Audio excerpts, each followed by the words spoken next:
बिस्मिल्लाहिर्रहमानिर्रहीम।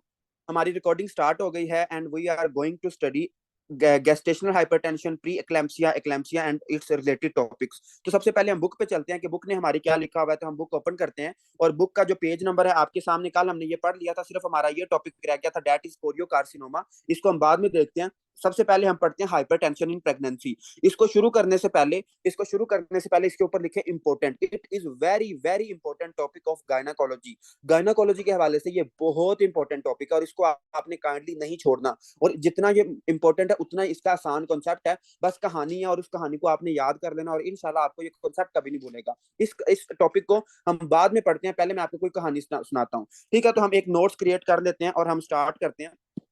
तो सबसे पहले हम स्टार्ट करते हैं कि हमारी जो हाइपरटेंशन है, अगर मतलब कि प्रेगनेंसी में हाइपरटेंशन हो जाए तो क्या क्या उसमें मसले आ सकते हैं। तो हाइपरटेंशन इन प्रेगनेंसी, ठीक है, hypertension in pregnancy, hypertension in pregnancy मतलब कि प्रेगनेंसी में अगर हाइपरटेंशन हो जाए तो उसमें हम क्या क्या कैटेगरीज आती हैं। तो पहले तो आप हर चीज छोड़ो, बुक शुक को छोड़ो और मेरी बात सुनो। जो मैं आपको बात बताऊंगा इसमें आपका पूरा टॉपिक कवर हो जाएगा और आपने यही कॉन्सेप्ट अपने परमानेंट मेमोरी में डालना है। जो अभी मैं बात बताने लगा हूँ ये आपकी परमानेंट मेमोरी में होना चाहिए और बाकी फिर बुक की बातें हम बाद में करेंगे। ठीक है, हर चीज छोड़ो और मेरी तरफ अपना फोकस क्योंकि जो मैं बताने लगा हूँ it is damn important.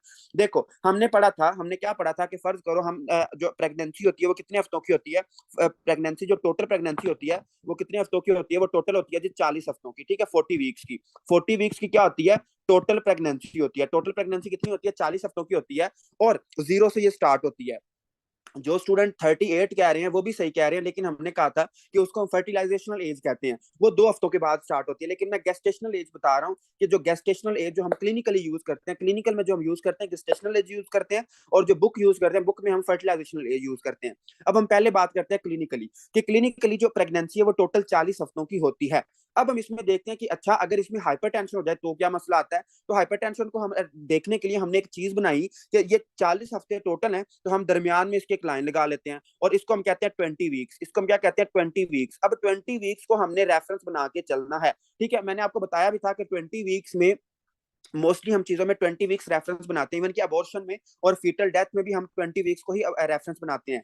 20 week से पहले पहले अगर हाइपरटेंशन हो तो उसको हम क्या कहेंगे, अगर 20 वीक से बाद बाद हाइपरटेंशन हो तो उसको हम क्या कहेंगे। बहुत आसान है लेकिन ये आपने लाजमी समझना जो अब मैं चीजें समझाने लगा हूँ। देखो, फर्ज करो जो लेडी थी, जो खतून थी, उसको हाइपरटेंशन है। ठीक है, उसका बीपी है। अब मैंने आपको बताया भी था कि जो प्रेगनेंसी होती है, प्रेगनेंसी में जो बीपी अगर क्या हो जाए मोर देन 140 या फिर मोर देन 90 हो जाए, प्रेगनेंसी में अगर जो बीपी है वो मोर देन 140 या फिर मोर देन 90 हो जाए तो इसको हम कहते हैं हाइपरटेंशन। प्रेगनेंसी में अगर 140 और मोर देन 90 से डायस्टोलिक ऊपर चला जाए तो इसको हम कहते हैं हाइपरटेंशन। अब आपने क्या किया कि अब आपके पास एक लेडी आई और उसके अभी जो प्रेगनेंसी है वो 20 वीक को उसने क्रॉस नहीं किया, वो 20 वीक से पहले पहले है। अब आपको ये पता चला कि यार जो लेडी है उसको हाइपरटेंशन है, लेकिन वो हाइपरटेंशन कब है, वो हाइपरटेंशन है बिफोर 20 वीक्स। बिफोर 20 वीक्स क्या है, उसको हाइपरटेंशन है, मतलब कि उसका बीपी 140 और 90 से ऊपर है। अब आप कहते हैं कि यार इसको हम क्या कहेंगे, इसको हम कहेंगे क्रोनिक हाइपरटेंशन। इसको बुक में बाद में चाहे लिख लेना, लेकिन फिलहाल समझो कि अगर 20 वीक से पहले पहले हाइपरटेंशन हो तो इसको हम कहते हैं क्रोनिक हाइपरटेंशन। इसको हम क्या कहते हैं, क्रोनिक हाइपरटेंशन। अगर क्या हो 20 वीक से पहले पहले, फिर मैं कह रहा हूँ 20 वीक से पहले पहले अगर हाइपरटेंशन हो तो इसको हम क्या कहते हैं, क्रोनिक हाइपरटेंशन कहते हैं। अब हमारी बात स्टार्ट होती है प्रेगनेंसी से। अगर प्रेगनेंसी में, और आपने अक्सर अपने इर्द गिर्द लेडीज को सुना होगा कि अगर वो प्रेग्नेंट होती हैं तो प्रेगनेंसी के जैसे ही 20 वीक क्रॉस होता है तो मोस्टली लेडीज को क्या हो जाती है, हाइपरटेंशन डेवलप हो जाती है। तो इसको हम कहते हैं गेस्टेशनल हाइपरटेंशन। अब आप कहते हैं कि यार क्रोनिक हाइपरटेंशन और गेस्टेशनल हाइपरटेंशन में क्या फर्क है, तो इसको गौर से सुनो। अगर 20 वीक से पहले पहले उसको हाइपरटेंशन हो, चाहे उसको प्रेगनेंसी से पहले ही हाइपरटेंशन हो, वो हाइपरटेंशन की अगर मरीज है तो उसको हम क्रोनिक हाइपरटेंशन कहेंगे। लेकिन अगर प्रेगनेंसी के बाद इधर मैं लिख भी देता हूँ आफ्टर, मतलब आफ्टर प्रेगनेंसी और आफ्टर 20 वीक्स। ठीक है, आफ्टर 20 वीक्स अगर क्या हो, आफ्टर 20 वीक्स उसको क्या हो जाए, हाइपरटेंशन हो जाए। अगर आफ्टर 20 वीक्स उसको सिर्फ हाइपरटेंशन हो, उसका सिर्फ बीपी 140 और 90 से ऊपर हो, तो इसको हम कहते हैं गेस्टेशनल हाइपरटेंशन। इसको हम क्या कहते हैं, गेस्टेशनल हाइपरटेंशन। और ये नॉर्मल बात है। ठीक है, ये तकरीबन काफी लोगों में हो जाता है। इट इज फिजियोलॉजिकल, मतलब ये इतना कोई मसले वाली बात नहीं है। फिर मसला कहाँ से स्टार्ट होता है? तो मसले को हम पढ़ते हैं कि मसला हमारा कहाँ से स्टार्ट होता है। तो सबसे पहले तो आपको ये पता होना चाहिए कि गेस्टेशनल हाइपरटेंशन और क्रोनिक हाइपरटेंशन में क्या फर्क होता है। क्रोनिक हाइपरटेंशन क्या होती है? अगर 20 वीक से पहले पहले हाइपरटेंशन हो, अगर 20 वीक के बाद हाइपरटेंशन हो, तो इसको हम कहते हैं गेस्टेशनल हाइपरटेंशन। ओके, हमें बात समझ आ गई। अब हम कहते हैं कि यार प्री इक्लैम्सिया और एक्लैम्सिया क्या होता है? तो ये बहुत आसान कॉन्सेप्ट है, बस आपने कहानी ये याद रखनी है। अगर अगर लेडी को क्या हो, हाइपरटेंशन हो, इसको मैं किसी और कलर से लिख देता हूँ, फर्ज करो हम इसको ब्लू से लिख लेते हैं। ओके, अगर लेडी को क्या हो, हाइपरटेंशन हो, अगर लेडी को क्या हो, हाइपरटेंशन हो, हाइपरटेंशन कितनी हो कि उसको 140 और 90 से ज्यादा उसका बीपी हो, प्लस प्लस उसके साथ सिर्फ अगर हाइपरटेंशन हो 20 वीक्स के बाद, तो इसको हम कहते हैं गेस्टेशनल हाइपरटेंशन। अगर हाइपरटेंशन हो प्लस उसके साथ उसको प्रोटीन यूरिया हो, उसके यूरिन में प्रोटीन आ रही हो, उसको हाइपरटेंशन भी है और उसके प्रोटीन में उसकी यूरिन में प्रोटीन भी आ रही है, प्लस या फिर प्रोटीन यूरिया, या फिर अगर प्रोटीन यूरिया नहीं है तो उसको एंड ऑर्गन, ठीक है, एंड ऑर्गन डैमेज, ठीक है, एंड ऑर्गन डैमेज के साइन सिम्टम्स है, मतलब कि उसका लिवर फेल हो चुका है, उसकी किडनी फेल हो चुकी है, हाइपरटेंशन भी है और उसको उसका कोई ऑर्गन डैमेज हो चुका है, या फिर उसको प्रोटीन यूरिया आ रहा है, तो इसको हम क्या कहेंगे? इसको हम कहेंगे इक्लैम्सिया। इसको हम क्या कहेंगे? इक्लैम्सिया। इसको हम क्या कहेंगे? इक्लैम्सिया। ठीक है, तो इक्लैम्सिया हम किसको कहते हैं? Sorry, pre इक्लैम्सिया।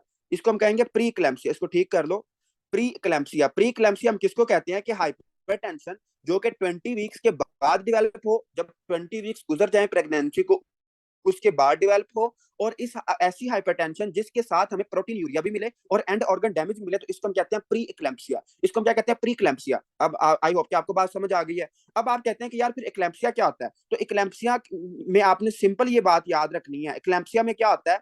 इक्लैम्सिया में क्या होता है? प्री इक्लैम्सिया मतलब कि जो सिम्टम प्री इक्लैम्सिया वाले सिम्टम भी होंगे, मतलब कि उसको क्या होगी? हाइपरटेंशन होगी, प्रोटीन यूरिया होगा, एंड ऑर्गन डैमेज भी होगा, प्री इक्लैम्सिया। ठीक है, उसको प्री इक्लैम्सिया भी है, प्लस उसके साथ प्री इक्लैम्सिया के साथ साथ उसको अगर झटके भी लगते हैं, ठीक है, अगर उसको क्या है, उसको झटके भी लगते हैं, तो इसको हम कहेंगे इक्लैम्सिया। इसको हम क्या कहेंगे? इक्लैम्सिया। तो चार टर्म्स मैंने बताई और चार टर्म्स आपको फिंगर टिप पे याद होनी चाहिए। देखो दोबारा हम रिवाइज करते हैं एक दफा इसको। प्रेगनेंसी में अगर 20 वीक से पहले, अगर 20 वीक से पहले हाइपरटेंशन हो, तो इसको हम कहते हैं क्रॉनिक हाइपरटेंशन। इसको हम क्या कहते हैं? Chronic hypertension.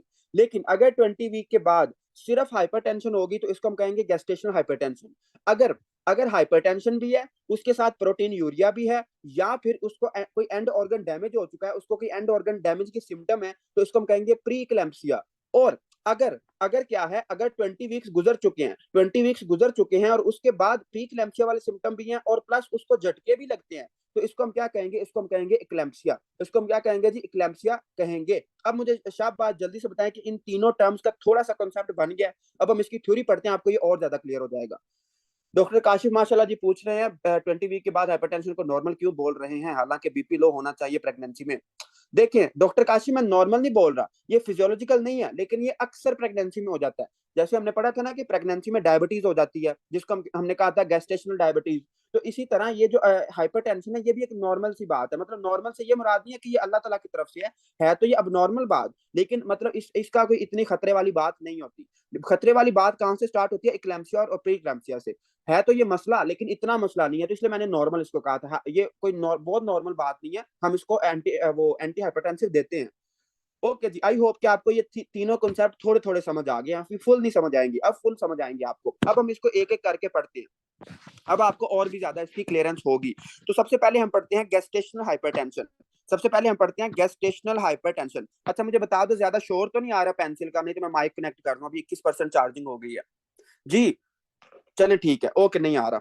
गेस्टेशनल हाइपरटेंशन, सबसे पहले हम स्टार्ट करते हैं गेस्टेशनल हाइपरटेंशन। तो गेस्टेशनल हाइपरटेंशन में मैंने आपको बताया कि अगर क्या हो 20 वीक के बाद, जो फीमेल प्रेग्नेंट लेडी है, अगर उसको 20 वीक के बाद क्या डेवलप हो जाए? हाइपरटेंशन डेवलप हो जाए, तो इसको हम क्या कहते हैं? गेस्टेशनल हाइपरटेंशन कहते हैं। तो इसकी डेफिनेशन हम लिखते हैं।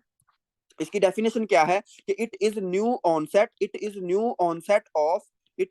Onset of hypertension, but after, ठीक है, बट और हाइपरटेंशन कितनी होगी? अगर उसका बीपी कितना ऊपर चला जाए? 140, और 90 से ऊपर चला जाए, 140 और मोर देन 190 हो। लेकिन ये सबसे अहम बात है कि आफ्टर 20 वीक्स, और ये गेस्टेशनल एज की बात कर रहा है। कि अगर 20 वीक्स हो जाए गेस्टेशनल एज और उसके बाद अगर उसका बीपी, उसको हाइपरटेंशन हो, तो इसको हम क्या कहते हैं, इसको हम कहते हैं गेस्टेशनल हाइपरटेंशन। और ये इतनी कोई खतरे वाली बात नहीं होती, हम इसको सिंपली क्या देंगे, हम इसको एंटी हाइपरटेंसिव ड्रग देंगे और उससे मामला हमारा ठीक हो जाएगा।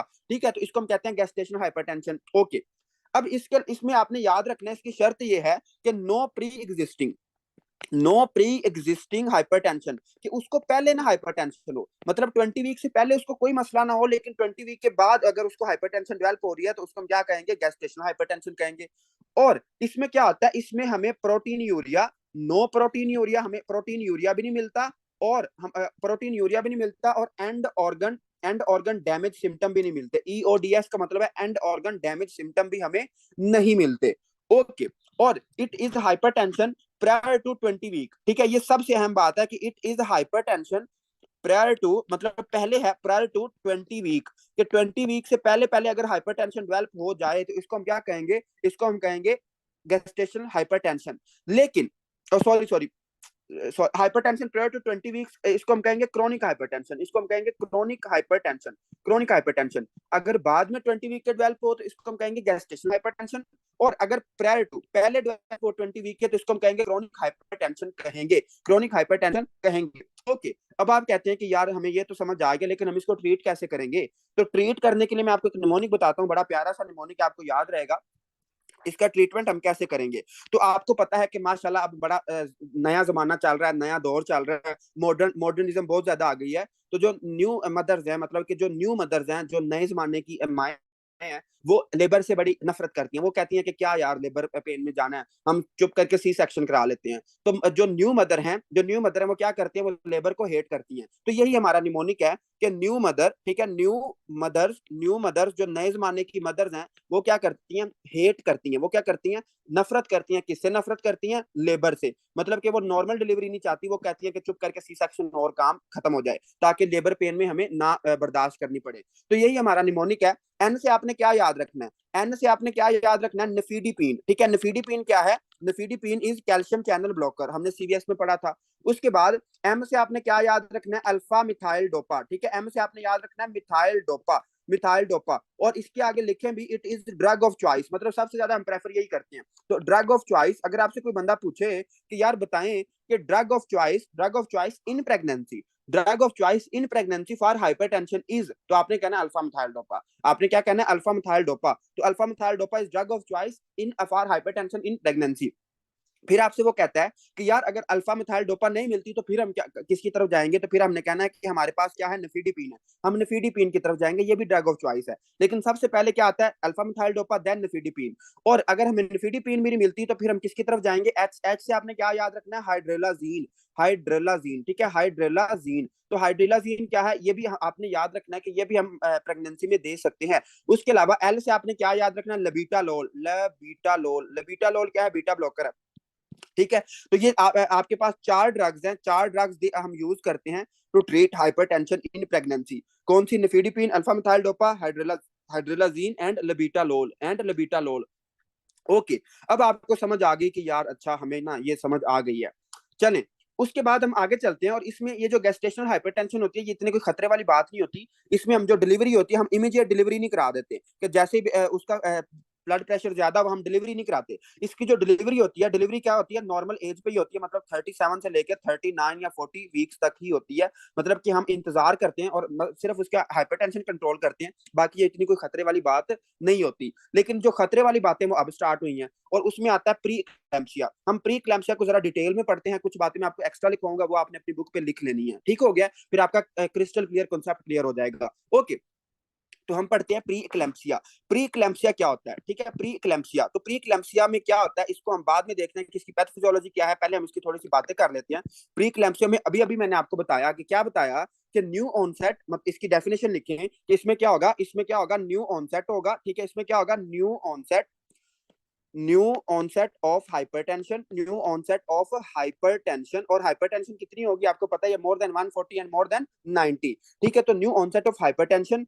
और इसके साथ विद, ये बहुत अहम बात है, सिर्फ हाइपरटेंशन होती है तो हम कहते हैं ये गेस्टेशनल हाइपरटेंशन है। लेकिन अगर जो हाइपरटेंशन भी है उसको प्लस जो वो लेडी है, जो प्रेग्नेंट लेडी है, उसके उसके यूरिन में क्या आ रहा है, प्रोटीन आ रही है, उसको प्रोटीन यूरिया भी है, उसको क्या है, प्रोटीन यूरिया भी है। अगर प्रोटीन यूरिया नहीं है, अगर प्रोटीन यूरिया नहीं है तो उसके अलावा और क्या है, और एंड ऑर्गन डैमेज सिम्टम, मतलब कि उसका कोई ऑर्गन डैमेज हो चुका है, तो इसको हम क्या कहेंगे, इसको हम कहेंगे प्रीक्लैम्सिया। इसको हम क्या कहेंगे, preeclampsia. New onset of hypertension with proteinuria और एंड ऑर्गन डैमेज, ठीक है, और एंड ऑर्गन डैमेज सिम्टम्स, कि उसको कोई ऑर्गन भी डैमेज हो चुका है और उसको प्रोटीन यूरिया भी आ रहा है, तो इसको हम कहेंगे प्री इक्लैम्सिया। इसको हम क्या कहेंगे, प्री इक्लैम्सिया कहेंगे। ओके, अब आप कहते हैं कि यार बात थोड़ी थोड़ी पल्ले पड़ गई है। अब हम कहते हैं कि लेकिन लेकिन ये आपने इसमें एक और बात याद रखनी है कि it always occur after 20 weeks, it always occur after 20 weeks. ये हमेशा 20 वीक्स के बाद ही होगा।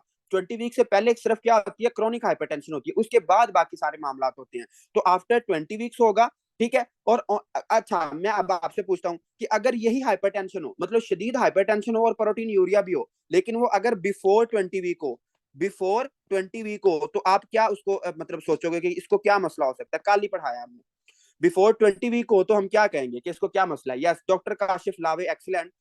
कि जो आपकी अगर क्या हो, 20 वीक से पहले हो, अगर 20 वीक से पहले हो तो इसको हम कहेंगे मोलर प्रेगनेंसी है। हमने कल ही पढ़ा था यार, मोलर प्रेगनेंसी। मोलर प्रेगनेंसी में अब क्या होता है कि 20 वीक से पहले स्वेयर हाइपरटेंशन हो जाती है, स्वेयर हाइपरटेंशन हो जाती है। अब आप कहते हैं कि यार बात हमें ना थोड़ी थोड़ी पल्ले पड़ गई है कि 20 वीक के बाद अगर हाइपरटेंशन हो रही है और उसके साथ प्रोटीन भी आ रही है यूरिन में और उसका कोई ऑर्गन भी डैमेज हो चुका है, तो हम इसको कहेंगे कि यार इसको ना प्री इक्लैम्सिया, इसको क्या है, प्री इक्लैम्सिया। और अगर 20 वीक से पहले ये मामला चल रहे हैं तो इसको हम क्या कहेंगे, इसको हम कहेंगे मोलर प्रेगनेंसी। अगर इसको हम क्या कहेंगे, मोलर प्रेगनेंसी कहेंगे। ओके, अब हम आगे चलते हैं और अब हम जरा बात कर लेते हैं कि इसकी पैथ फिजियोलॉजी क्या है। तो पैथ फिजियोलॉजी आपकी बुक पे नहीं लिखी हुई ना, थोमा पे लिखी हुई है, तो इसको आप काइंडली अपनी बुक पे लाजमी नोट कर देना, फिर आपका ये कॉन्सेप्ट क्रिस्टल क्लियर समझ आ जाएगा। ठीक हो गया। तो जब मैं बातें लिखने लगा हूँ, ये बुक पे ज्यादा नहीं लिखी हुई, तो आप इसको बुक पे लिख लेना लाजमी। और इसकी पैथ फिजियोलॉजी क्या है, पैथ फिजियोलॉजी, पैथ फिजियोलॉजी क्या है, ठीक है। तो पैथ फिजियोलॉजी में हम लिखते हैं, सबसे पहले आपकी एक बुक की लाइन मैंने उठाई है तो हम पहले वो लिख लेते हैं कि इट इज काज्ड बाय, ये क्यों होती है, ठीक है। It is caused by, is caused by, it is caused by abnormal placental, it is caused by abnormal placental spiral arteries। अब इसका क्या मतलब है ये मैं बाद में समझाता हूँ। स्पाइरल आर्टरीज के जो अबनॉर्मल प्लेसेंटा की स्पाइरल आर्टरीज होती है वो अबनॉर्मल उनकी वजह से होता है। अब ये जो स्पाइरल आर्टरीज है, ये जो स्पाइरल आर्टरीज है, इनका क्या हो जाता है, जो एंडोथीलियल है, एंडोथीलियल। अब एंडोथीलियल जो न्यू स्टूडेंट है उनको नहीं पता होगा क्या होता है, तो मैं समझाता हूँ कि जो एंडोथीलियल है वो क्या होता है। तो एंडोथीलियल क्या होता है, एंडोथीलियल क्या होता है, एंडोथीलियल एंडोथीलियल डैमेज, ठीक है, एंडोथीलियल डैमेज। अब जो एंडोथीलियल डैमेज है, अगर ये क्या हो जाए, एंडोथीलियल डैमेज, या फिर क्या हो, उसकी वेजो कंस्ट्रिक्शन हो जाए, उसकी क्या हो जाए, वेजो कंस्ट्रिक्शन हो जाए, उसकी वेजो कंस्ट्रिक्शन हो जाए, या फिर उसको क्या हो जाए, एस्कीमिया हो जाए। अब आप कहते हैं कि यार समझ नहीं आ रही, फिलहाल आप लिखें फिर मैं आपको समझाता हूँ। ठीक हो गया। क्या हुआ कि it is caused by abnormal placental, abnormal placental spiral arteries, या फिर जो स्पाइरल आर्टरीज है उनका जो एंडोथीलियल है वो डैमेज हो चुका है, या फिर उसकी क्या हो गया, वेजो कंस्ट्रिक्शन हो गया, या फिर क्या हो गया, एस्कीमिया हो गया, या फिर क्या हो गया, एस्कीमिया हो गया है। ठीक हो गया। तो इससे आपने याद रखना है। अब याद क्या रखना है ये हम समझते हैं, देखो गौर करना है। अब इसमें क्या होगा कि फर्ज करो जब जो प्लेसेंटा की आर्टरीज थी उनका एंडोथीलियम क्या हो गया, डैमेज हो गया। अब एंडोथीलियम क्या होता है उसको हम समझ लेते हैं। फर्ज करो कि ये क्या है, आर्टरी है, ठीक है, ये क्या है, फर्ज करो कोई भी आर्टरी है, तो आपको पता है जो आर्टरी या जो कैपिलरीज होती हैं, इनकी जो दीवारें होती हैं वो किससे मिलकर बनी होती हैं, वो बनी होती है एंडोथीलियम से। वो किससे मिलकर बनी होती है, एंडोथीलियम से। अब उसका जो एंडोथीलियम है वो क्या हो गया है, डैमेज हो गया, वो क्या हो गया, डैमेज हो गया, या फिर उसका क्या हो गया, वेजो कंस्ट्रिक्शन हो गया, मतलब कि स्पाइरल आर्टरीज में मसला है। जाहिर बात है जब स्पाइरल आर्टरीज में मसला होगा तो क्या होगा, अगर स्पाइरल आर्टरीज में मसला है तो क्या होगा, उसको जो प्लेसेंटा होगा उसको ब्लड कम पहुंचेगा। तो यहां से लिखना स्टार्ट करें, ये बातें आपकी बुक डैमेज होगा। अब वो डैमेज कैसे होगा उसको हम समझते हैं, उसको हम कैसे समझते हैं, देखो। अब क्या हुआ कि जो जो स्पाइरल आर्टरीज थी प्लेसेंटा की वो खराब हो गई हैं। 20 वीक के बाद क्या हुई, जो स्पाइरल आर्टरीज वो खराब हो गई हैं, तो क्या होगा, decrease blood to placenta, decrease blood to placenta, decrease blood to placenta. Placenta को जाहिर बात है कि ब्लड कम पहुंचेगा। जब प्लेसेंटा को ब्लड कम पहुंचेगा तो क्या होगा, जब प्लेसेंटा को ब्लड कम पहुंचेगा तो क्या होगा, हाइपोक्सिया। प्लेसेंटा को क्या हो जाएगा, हाइपोक्सिया होगा, हाइपोक्सिया होगा। यहाँ फिर क्या होगा, स्कीमिया टू फीटस, यहाँ फिर क्या होगा, हाइपोक्सिया होगा, यहाँ फिर क्या होगा, फीटस का स्कीमिया हो जाएगा, फीटस को ऑक्सीजन की सप्लाई कम हो जाएगी। जब एस्कीमिया टू फीटस होगा तो क्या होगा, अब ये जो फीटस है, फीटस क्या करेगा, फीटस क्या करेगा, रिलीज करेगा। क्या रिलीज करेगा, ये ध्यान से लाइन लिखना, ये रिलीज करेगा, क्या रिलीज करेगा, एनजीओ, ठीक है, एंटी एंटी एनजीओ, ठीक है, एंटी एनजीओ। अब एंटी का मतलब क्या होता है, खिलाफ, और एनजीओ का मतलब होता है वेसल। तो ये क्या करेगा, कुछ ऐसे इन्फ्लेमेटरी केमिकल्स पैदा करेगा जो कि क्या करेंगी, जो मदर की वेसल्स को खराब कर देंगी। दोबारा सुने, अगर प्लेसेंटा को ब्लड कम पहुंचे, अगर प्लेसेंटा को ब्लड कम पहुंचेगा तो क्या होगा, हाइपोक्सिया हो जाएगा प्लेसेंटा को, और क्या होगा, फीटस का भी स्कीमिया हो जाएगा, और उससे क्या होगा, रिलीज एंटी एनजीओ, कि जो मदर की ब्लड वेसल है उनके खिलाफ कुछ ऐसे केमिकल मीडिएटर्स बनेंगे जिसको हम कहते हैं anti NGO, anti angiogenic factors, anti angiogenic factors release करेगा। कौन रिलीज करेगा, प्लेसेंटा रिलीज करेगा। और कहां पे रिलीज करेगा, into maternal blood, into maternal blood. ये समझने वाली बात है, ये बुक पे नहीं लिखी हुई, इनटू मैटरनल ब्लड। जब भी फीटस का क्या होगा, हाइपोक्सिया होगा, तो क्या होगा, जो फीटस होगा वो एंजियोजेनिक फैक्टर रिलीज करेगा इनटू मैटरनल ब्लड। अब क्या होगा, अब क्या होगा कि जो रिलीज ऑफ, ठीक है, रिलीज ऑफ ये जो एंजियोजेनिक फैक्टर्स हैं, रिलीज ऑफ इनको हम कहते हैं इन्फ्लामेटरी, मतलब कि इन्फ्लामेशन कॉज करा देंगे। तो inflammatory factors, release of inflammatory factors क्या करेंगे, इसको बल्कि पूरा लिखें, release of inflammatory factors from from placenta, ठीक है, फ्रॉम प्लेसेंटा। प्लेसेंटा ने क्या रिलीज किया, प्लेसेंटा का हाइपोक्सिया हुआ और उसने कहा ना जियो ना जीने दो, तो उसने क्या किया, उसने इन्फ्लेमेटरी फैक्टर्स को रिलीज करा दिया। जब उसने इन्फ्लेमेटरी फैक्टर को रिलीज कराया तो कहां पे रिलीज करा दिया, मदर के ब्लड में। अब जब मदर के ब्लड में वो इन्फ्लेमेटरी फैक्टर आएंगे तो क्या करेंगे, वो क्या आएंगे तो क्या करेंगे, they causes what, they causes endothelial injury. जो मदर की ब्लड वेसल्स के एंडोथीलियल होगा उसको क्या कर देंगे, डैमेज कर देंगे, एंडोथीलियल इंजरी। एंडोथीलियम को क्या कर देंगे, डैमेज कर देंगे। जब एंडोथीलियल इंजरी होगी तो क्या होगा, अब जाहिरी बात है, हमने इसको हजार दफा पढ़ चुके हैं कि क्या होगा जब एंडोथीलियल डैमेज होता है। जब क्या होता है, एंडोथीलियल डैमेज होता है तो क्या होता है, increase vascular permeability, increase permeability. अब जो न्यू स्टूडेंट है उनको बात ये समझ नहीं आई, मैं इसको दोबारा समझाता हूँ। देखो, फर्ज करो कि ये क्या है, वेसल है, ठीक है, ये क्या है, वेसल है। और हमने पढ़ा था कि जो वेसल होती है, वेसल की दीवारें किससे मिलकर बनी होती है, एंडोथीलियम से। अब फर्ज करो कि ये एंडोथीलियम है, ये एंडोथीलियम है, ये एंडोथीलियम है, और ये है, इस तरह एंडोथीलियम लगा हुआ है।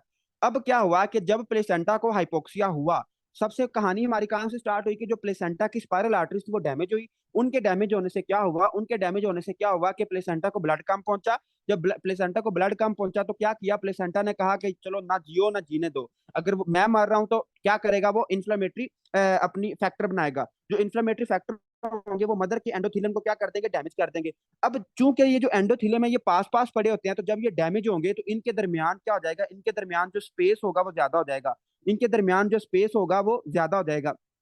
तो जाहिर बात है, जब ये डैमेज होंगे और इनके दरमियान स्पेस ज्यादा होगा तो इसको हम कहते हैं कि इंक्रीज परमेबिलिटी। इंक्रीज परमेबिलिटी हमने सीवीएस में पढ़ा भी था कि जब हमें बर्न होता है, जब हमें इन्फेक्शन होता है, तो हम आपने देखा होगा कि फर्ज करो आपको जो किसी कीड़े ने काट लिया एक जगह पे, तो उसका जो पॉइजन होता है वो भी इंक्रीज वस्कुलर परमेबिलिटी करा देता है। इसलिए आपको वहां पे वो बन जाता है, पूरा ब्लिस्टर बन जाता है। क्यों, क्योंकि उससे जो एंडोथीलियम के दरमियान स्पेस होती है वो ज्यादा हो जाती है, और जो अंदर उसके मटेरियल होता है वो बाहर आ जाता है, एक्स्ट्रा सेलर स्पेस में आ जाता है। तो यही बात इसमें होगी कि चूंकि जो इन्फ्लेमेटरी फैक्टर रिलीज हुए हैं प्लेसेंटा से, वो क्या करेंगे, एंडोथीलियल को डैमेज कर देंगे, जिससे क्या होगा, इंक्रीज परमेबिलिटी, जिससे क्या होगा, परमेबिलिटी इंक्रीज हो जाएगी किसकी, ब्लड वेसल की। जब परमेबिलिटी इंक्रीज होगी तो क्या होगा, तो क्या होगा, सबसे पहला जो आपको सिम्टम आएगा इंक्रीज परमेबिलिटी से, वो क्या आएगा, प्रोटीन यूरिया। परमेबिलिटी इंक्रीज होने से क्या होगा, फर्ज करो अगर वो किडनी की परमेबिलिटी उसने इंक्रीज कर दिया तो क्या होगा, उसमें जो प्रोटीन यूरिया, उसके यूरिन में क्या आना शुरू हो जाएगा, प्रोटीन आना शुरू हो जाएगी, प्रोटीन यूरिया आना शुरू हो जाएगा। ठीक हो गया, तो ये पहला कॉन्सेप्ट है। अब आप कहते हैं कि यार अच्छा ये भी हमें समझ आ गई, लेकिन इसमें हमें यह भी बताएं कि एंड ऑर्गन डैमेज क्यों होता है। प्रोटीन यूरिया की तो समझ आ गई कि इक्लेम्पसिया में प्रोटीन यूरिया क्यों होता है, लेकिन अभी हमें यह भी बताया जाए कि एंड ऑर्गन डैमेज क्यों होता है। तो अब मैं आपको समझाता हूं, देखो इसमें क्या होता है, इसमें क्या होता है, डिसरेगुलेशन ऑफ, ठीक है, डिसरेगुलेशन ऑफ वस्कुलर टोन। जो वेसल की टोन है वो उसकी क्या होगी, डिसरेगुलेशन होगी। मतलब कि जो वेसल की टोन है वो सही तरह मेंटेन नहीं हो रही। अगर वो सही तरह मेंटेन नहीं होगी, अगर वो सही तरह मेंटेन नहीं होगी तो क्या होगा। अब देखो, ये बल्कि अपनी बुक पे लाइन भी लिखे, dysregulation of vascular tone result in result in elevated BP, ठीक है, एलिवेटेड बीपी। एलिवेटेड बीपी, मतलब कि क्या हुआ कि जो बीपी है, जो एलिवेटेड बीपी है वो ज्यादा है। देखो दोबारा सुने, डिसरेगुलेशन ऑफ वस्कुलर टोन, के जो वेसल की टोन है वो डिसरेगुलेटेड है, वो सही तरह रेगुलेटेड नहीं है। क्यों नहीं रेगुलेटेड? क्योंकि प्लेसेंटा साहब ने क्या किए हुए हैं, इन्फ्लेमेटरी मीडिएटर्स रिलीज किए हुए हैं, उनकी वजह से जो वेस्कुलर टोन होगी वो डिसरेगुलेटेड होगी, मतलब कि उनमें टोन ज्यादा होगी। जब टोन ज्यादा होगी तो बीपी क्या होगा, ज्यादा होगा। बीपी क्या होगा, ज्यादा होगा। और हमें यह भी पता है कि जब बीपी ज्यादा होता है तो क्या होता है, एंड ऑर्गन डैमेज होता है, एंड ऑर्गन डैमेज होता है। मतलब अगर ब्रेन की तरफ बहुत ज्यादा बीपी जाए तो हमें सर दर्द स्टार्ट हो जाता है, या कम बीपी जाए फिर भी सर दर्द स्टार्ट हो जाता है। तो एंड ऑर्गन डैमेज कैसे होगा, due to dysregulation of vascular tone. और हम इसकी मिसाल लेते हैं, फर्ज करो क्या है कि फर्ज करो डिसरेगुलेशन है वस्कुलर टोन में, एक टाइम पे तो बहुत ज्यादा बीपी ब्रेन की तरफ जा रहा है, लेकिन एक टाइम पे ब्रेन की तरफ ब्लड कम जा रहा है। तो फर्ज करो अगर ब्रेन की तरफ ब्लड कम जाता है, अगर ब्रेन की तरफ ब्लड कम जाता है तो क्या होगा, डिक्रीज ब्लड टू ब्रेन। अगर ब्रेन की तरफ ब्लड कम जाता है तो क्या होगा, हेडेक होगी। ठीक है, क्या होगा, हेडेक होगा। और क्या होगा, हेडेक होगी। और क्या होगा, विजुअल लॉस। फर्ज करो उसकी आईज की तरफ ब्लड कम जा रहा है तो उसको दिखाई देना बंद हो जाएगा। ठीक है, तो अगर उसको हेडेक रहती है, मतलब हमें हमें ये समझ आ रही है कि उसका ना कोई ऑर्गन डैमेज हो रहा है ड्यू टू प्रीक्लैम्सिया।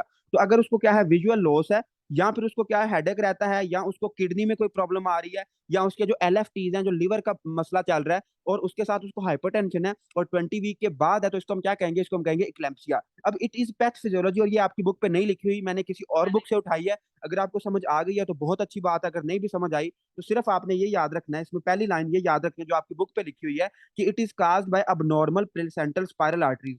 जो प्लेसेंटा की स्पाइरल आर्टरीज होती हैं वो अबनॉर्मल हो जाती हैं, जिनकी वजह से क्या होता है कि या उनका एंडोथेलियम डैमेज हो जाता है, या उनकी वेजोकंस्ट्रिक्शन हो जाती है, या उनका स्कीमिया हो जाता है। अब मुझे शाहबाज जल्दी से बताएंगे कि जो प्लेसेंटा होता है, जो बेबी होता है, उसमें जो प्लेसेंटा की तरफ आर्टरीज जा रही होती है, उस कौन कौन सी चीजें हैं, अगर मदर क्या काम करे तो जो प्लेसेंटा की आर्टरीज है उसकी वेजोकंस्ट्रिक्शन हो जाती है। जी जी, जरा जो सो रहे हैं जाग जाएं जल्दी से, और बताएं मुझे कि प्लेसेंटा की तरफ अगर मदर क्या काम करे तो विजुअल कंस्ट्रक्शन होती है। तो डॉक्टर काशिफ और डॉक्टर अदनान माशाल्लाह सही बता रहे हैं कि अगर मदर क्या कंज्यूम करे, अगर मदर क्या कंज्यूम मतलब अगर मदर क्या करे, सूटे पे सूटा लगाए, मतलब स्मोकिंग करे, तो स्मोकिंग में क्या होती है, स्मोकिंग में क्या होती है, निकोटीन होती है और कार्बन मोनोऑक्साइड होती है, इससे वेजो कंस्ट्रिक्शन होती है। या फिर अगर जो मदर है वो क्या यूज करे, कोकेन यूज करे। ठीक है, तो इनसे भी क्या होती है, इनसे भी क्या होती है, इनसे भी वेजो कंस्ट्रिक्शन होती है। तो हम ये कह सकते हैं कि अगर मदर स्मोकर है या अगर मदर कोकेन यूज करती है तो उससे क्या होगा, प्री क्लैम्सिया के चांसेस ज्यादा हो जाएंगे। ओके, अब हमें ये समझ आ गई कि यार इसकी पैथोफिजियोलॉजी क्या है, जो कि आपकी बुक पे नहीं लिखी हुई, लेकिन आपने उसको काइंडली लिख लेना है, आपके काम आएगी बाद में। अब हम इसके रिस्क फैक्टर की बात करते हैं कि रिस्क फैक्टर क्या होते हैं। Risk factor for pre eclampsia, risk factor में इसमें सबसे पहले क्या आता है, सबसे पहले आता है प्री एग्जिस्टिंग हाइपरटेंशन। मतलब कि जो लेडी थी उसको पहले से ही, वो पहले ही हाइपरटेंसिव मरीज थी, प्री एग्जिस्टिंग हाइपरटेंशन की, उसको पहले से ही हाइपरटेंशन थी। और जैसे ही क्या हुआ उसको प्रेगनेंसी हुई, 20 वीक के बाद हुई, तो उसको क्या हो गया, उसको इक्लेम्सिया हो गया, उसका ऑर्गन भी डैमेज हो गया और उसको प्रोटीन यूरिया भी आना स्टार्ट हो गया। उसके बाद हम आगे चलते हैं, प्री एक्सिस्टिंग हाइपरटेंशन भी हो गया, या फिर वो क्या है, डायबिटीज। तो हमने पढ़ा हुआ है कि जो डायबिटीज होती है ये भी हमारी ब्लड वेसल्स को क्या करती है, ब्लड वेसल्स में एथेरोस्क्लेरोसिस कराती है, या फिर आर्टेरियोस्क्लेरोसिस कराती है। तो उस वजह से भी हमें क्या हो सकता है, प्रीक्लैम्सिया हो सकता है।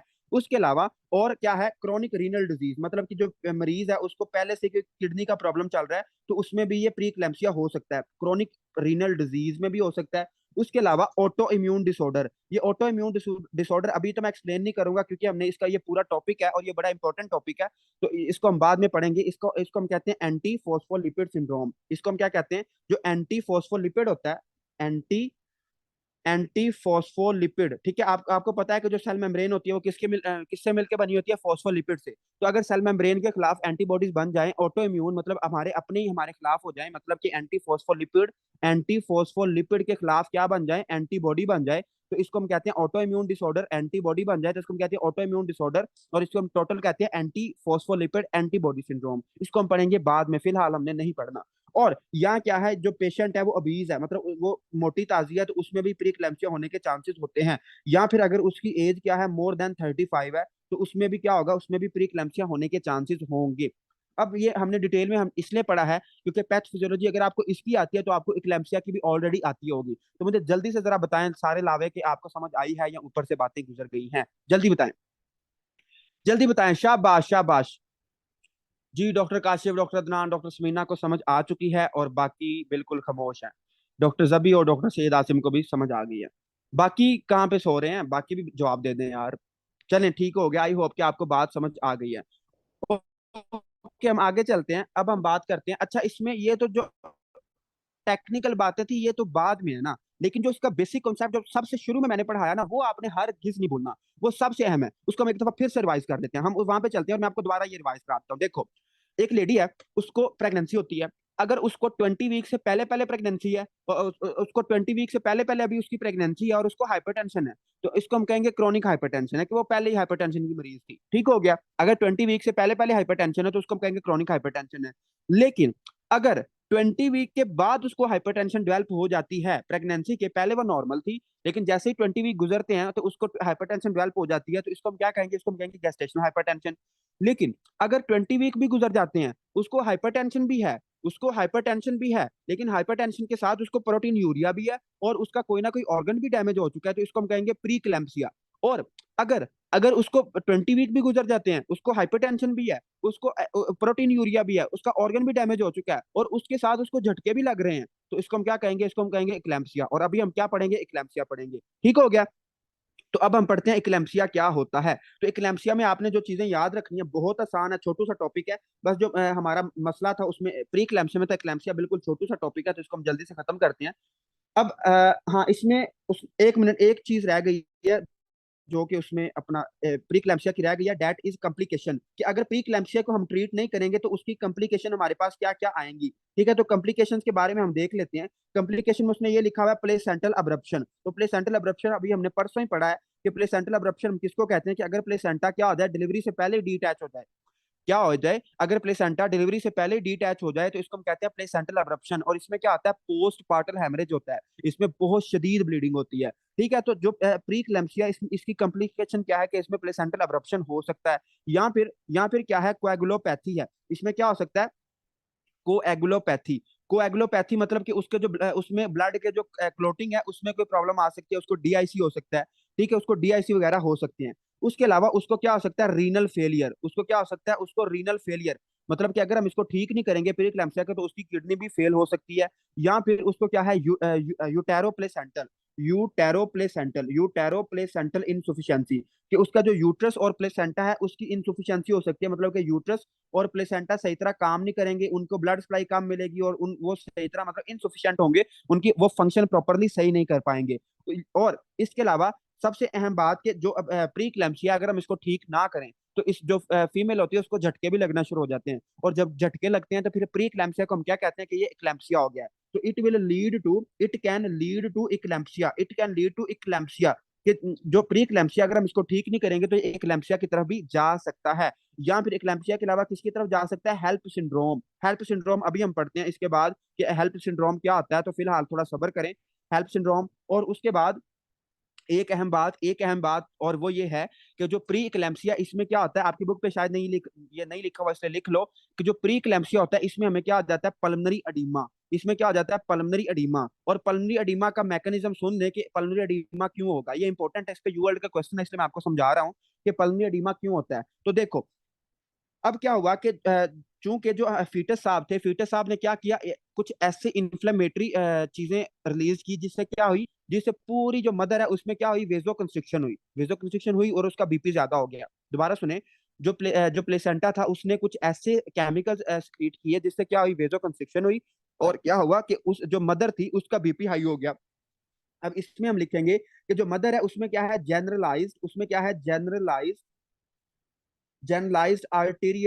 Generalised arterial वेजोस्पाज्म। इसके ऊपर पूरा यूवर्ल्ड का क्वेश्चन है, इसलिए आप इसको लिख लेना, आर्टेरियल वेजोस्पाज्म, कि जो मदर है उसकी पूरी बॉडी में क्या हो चुका है, वेजोस्पाज्म, मतलब कि जो वेसल्स हैं वो कंस्ट्रिक्ट कर चुकी हैं, वो क्या हो गई है, उनकी कंस्ट्रिक्शन हो गई है। तो चूंकि अब मुझे जरा शाबाश सीवीएस वाले लावे बताएंगे, जिन्होंने सीवीएस पढ़ा हुआ है, कि अगर हम अपना वेजो कंस्ट्रिक्शन करा दें तो आफ्टर लोड ज्यादा हो जाएगा या कम हो जाएगा, जल्दी बताना मुझे जी डॉक्टर काशिफ। अगर पूरी बॉडी में वेजो कंस्ट्रिक्शन हो जाए तो आफ्टर लोड ज्यादा हो जाएगा, कम हो जाएगा, जी doctor Adnan, doctor Syed Asim, doctor Zabiullah, बाकी बिश्कीक के कहाँ गए हैं जी। अगर आप मतलब देखो मेरी बात सुनो डॉक्टर अदनान, आप थोड़ा सा गलत बता रहे हैं। हम ही खान पता नहीं कौन है, तो ये सही बता रहे हैं कि अगर क्या हो जाए, देखो अगर क्या है, अगर पूरी बॉडी में ब्लड वेसल कंस्ट्रिक्ट हो चुकी है, पूरी बॉडी में ब्लड वेसल कंस्ट्रिक्ट हो चुकी है, तो क्या होगा, हमारे हार्ट को ज्यादा जोर लगाना पड़ेगा, हमारे हार्ट को ज्यादा जोर लगाना पड़ेगा पंप करने के लिए। देखो, अब हार्ट है और उसके आगे नालियां हैं, तो आफ्टर लोड हम इसको ही कहते हैं ना कि हमारा हार्ट कितना जोर लगाता है उस ब्लड को उन वेसल में भेजने के लिए। तो अगर एक तंग पाइप है तो हार्ट को ज्यादा जोर लगाना पड़ेगा। जब हार्ट को ज्यादा जोर लगाना पड़ेगा तो आपने याद रखना है, ये जो आपका होता है ना प्रीक्लैम्सिया, इसमें आफ्टर लोड ज्यादा हो जाता है। क्यों? क्योंकि जो पूरी मदर की ब्लड वेसल्स हैं वो सारी की सारी क्या हो गई हैं, कंस्ट्रिक्ट हो चुकी हैं। तो जनरलाइज्ड आर्टेरियल वेसोस्पाज्म की वजह से क्या हो गया है, आफ्टर लोड हमारा क्या हो गया, ज्यादा हो गया। और आफ्टर लोड क्यों ज्यादा हो गया? क्योंकि हार्ट को अब ज्यादा प्रेशर लगाना पड़ रहा है। अब जब हार्ट को ज्यादा प्रेशर लगाना पड़ रहा है तो मुझे शाबाश जल्दी बताना कि जो जो लंग्स में होती हैं पल्मनरी कैपलरीज, उनमें प्रेशर ज्यादा हो जाएगा या कम हो जाएगा? अगर हार्ट में प्रेशर ज्यादा हो गया है तो मुझे बताना कि पल्मनरी कैपलरीज में प्रेशर ज्यादा हो जाएगा, कम हो जाएगा? जी, जी, डॉक्टर जबीउल्लाह कमाल कर रहे हैं, और डॉक्टर जबीउल्लाह हमें ये बता रहे हैं कि जो पल्मोनरी कैपिलरीज में प्रेशर होगा वो ज्यादा हो जाएगा। पल्मोनरी कैपिलरी में क्या हो जाएगा, प्रेशर ज्यादा हो जाएगा। और हमने माशाल्लाह सीवीएस में भी पढ़ा, हमने माशाल्लाह रेस्पिरेटरी सिस्टम में पढ़ा कि जब पल्मोनरी कैपिलरी में, फर्ज करो कि ये पल्मोनरी कैपिलरी है और अगर मैं इसमें प्रेशर ज्यादा कर दूं तो जो इसके अंदर फ्लूइड होगा वो बाहर आ जाएगा। तो मुझे बताना कि अगर जो पल्मोनरी कैपिलरी है, अगर हम उसमें प्रेशर ज्यादा कर दें, अगर पल्मोनरी कैपिलरी में हम प्रेशर ज्यादा कर दें तो क्या होगा, जो उसमें अंदर ब्लड था वो बाहर आ जाएगा। तो इसको हम कहते हैं पल्मोनरी एडीमा। तो समझ आ गई है कि पल्मोनरी एडीमा कैसे डेवलप होता है? क्योंकि आफ्टर लोड ज्यादा हो जाता है। आफ्टर लोड ज्यादा होने से क्या होता है, हमारा जो हार्ट होता है उस पर प्रेशर ज्यादा हो जाता है। जब हार्ट पे प्रेशर बढ़ता है तो पीछे लंग्स में भी प्रेशर ज्यादा हो जाता है। तो क्या आ जाता है, पल्मोनरी एडीमा। तो इसको लाजमी लिख लेना, इसका यूवर्ल्ड का ना इसके ऊपर पूरा क्वेश्चन है, तो आपने लाजमी इसको करना है। ठीक हो गया? ओके जी, पल्मोनरी एडिमा भी हमारा हो गया। अब हम आगे चलते हैं और अब हम बात करते हैं, जो कि मैंने आपको पहले ही बात, बल्कि नहीं नहीं, हमारा वो रह गया, एक्लैम्सिया रह गया। ठीक है, तो पहले मुझे जरा जल्दी ये बताएं कि आपको ये बात समझ आई है या ऊपर से गुजर गई है, जल्दी बताएं। प्रोटीन यूरिया से भी पल्मोनरी एडीमा हो सकता है, यस। वो मैं ज्यादा इस देखें, वैसे तो अल्ब्यूमिन भी कम हो रही है, क्योंकि जो अल्ब्यूमिन है वो यूरिन के रास्ते बाहर जा रही है, तो उससे भी आपको क्या हो सकता है, उससे भी क्या हो सकता है, उससे भी पल्मोनरी एडीमा हो सकता है। इसके अलावा जो वेस्कुलर परमेबिलिटी है वो भी ज्यादा हो रही है, तो उससे भी हो सकता है। लेकिन आपने जो चीज मेन याद रखनी है वो ये है, आफ्टर लोड। आफ्टर लोड ज्यादा होने की वजह से क्या हो रहा है, पल्मोनरी कैपिलरी का प्रेशर ज्यादा हो रहा है, जिसकी वजह से क्या हो रहा है कि उसको पल्मोनरी एडीमा हो रहा है। प्री एक्लेम्सिया में पल्मोनरी एडीमा होता है। उसके अलावा हम आगे चलते हैं। अब आप कहते हैं कि यार इसको हम ट्रीट कैसे करें, मतलब बड़ा बड़ा मजाक हो गया, अब हम इसको ना ट्रीट करना चाहते हैं, तो हम इसको ट्रीट कैसे करेंगे? अब इसका बीपी ज्यादा है, तो बीपी कम करने के लिए हम क्या देंगे उसको, एंटी हाइपरटेंसिव ड्रग्स देंगे, और anti hypertensive drugs in pregnancy आपने कैसे याद रखनी है कि न्यू मदर हेट लेबर, कि जो नई माएँ हैं वो लेबर को पसंद नहीं करती, तो न्यू मदर हेट लेबर में क्या आता है, नेफिडिपिन आता है, हाइड्रोलाजीन आता है। उसके अलावा क्या आता है, न्यू मदर, एम से आपने अल्फा मिथाइल डोपा याद रखना है, एच से आपने क्या याद रखना है, हाइड्रोलाजीन याद रखना है, और एल से आपने क्या याद रखना है, लबीटालोल याद रखना है। अब हम सबसे पहले उसको क्या देंगे, एंटी हाइपरटेंसिव ड्रग्स देंगे। उसके अलावा हम उसको और क्या देंगे, आईवी मैग्नीशियम सल्फेट हम क्यों देंगे? देखो, जो ये प्री क्लैम्सिया होता है ना, इसका जो डेफिनेटिव ट्रीटमेंट है ना, इसका जो बेस्ट ट्रीटमेंट है कि हमने बेबी की फौरन डिलीवरी करानी होती है। लेकिन अगर डिलीवरी के दौरान जो फीमेल होगी वो स्ट्रेस में जाएगी, तो अगर फीमेल डिलीवरी के दौरान, ये गायनेकोलॉजी में आपकी बात लिखी हुई है, यहाँ पे नहीं लिखी हुई, तो आप स्टेप 2 सीखे पढ़ सकते हो। मैंने स्टेप 2 सीखे और इसको मिला के पढ़ा रहा हूँ आपको, ताकि आपका दोनों जगह से कवर हो जाए। तो एंटी हाइपरटेंसिव ड्रग्स देंगे, और उसमें क्या आता है, लबीटालोल, निफिडिपिन, ये सारी चीजें आती हैं। और हम उसको क्या देंगे, आईवी मैग्नीशियम देंगे। आईवी मैग्नीशियम क्यों देंगे? टू प्रिवेंट सीजर्स, ताकि जो फीमेल है उसको झटके ना लगे डिलीवरी के दौरान। टू प्रिवेंट सीजर्स मतलब कि अगर हम उसकी जब डिलीवरी कराएंगे ना तो उसको झटके लग सकते हैं, तो to prevent seizures during delivery, ये लाजमी आपने लिखना है। ड्यूरिंग डिलीवरी, जब हम उसकी डिलीवरी कराएंगे तो डिलीवरी के दौरान सीजर से बचने के लिए हम उसको क्या देंगे, आईवी मैग्नीशियम देंगे। लेकिन आगे आपकी गायनी की बातें स्टार्ट हो जाती हैं कि अगर हम मैग्नीशियम बहुत ज्यादा दे दें तो उसको क्या होगा, उसको ना सांस आना बंद हो जाएगा, मदर को फिर और सिम्टम आना शुरू हो जाते हैं, तो उसको हम गायनी में सीखेंगे। फिलहाल तो मैं सारी बातें नहीं ना आपको बतानी, बाकी बातें हम स्टेप 2 सीखे में पढ़ेंगे। आधी बातें ये हैं कि हम उसको क्या करेंगे, एंटी हाइपरटेंसिव ड्रग्स देंगे, और क्या देंगे, आईवी मैग्नीशियम देंगे, ताकि उसको झटके ना लगे। और उसके बाद उसमें लिखा हुआ है कि डिलीवरी इज ओनली ट्रीटमेंट, कि हमने फौरन डिलीवरी करानी होती है। जैसे ही प्रीक्लैम्सिया डेवलप हुआ तो हमने बेबी की फौरन डिलीवरी करानी होती है। और हम प्रोफाइलैक्सिस के लिए हम क्या यूज कर सकते हैं कि प्रोफाइलैक्सिस के लिए हम क्या यूज करेंगे, एस्प्रिन यूज करेंगे। क्या यूज करेंगे, एस्प्रिन यूज करेंगे। ठीक हो गया? तो this is all about pre-eclampsia and it is most most important topic.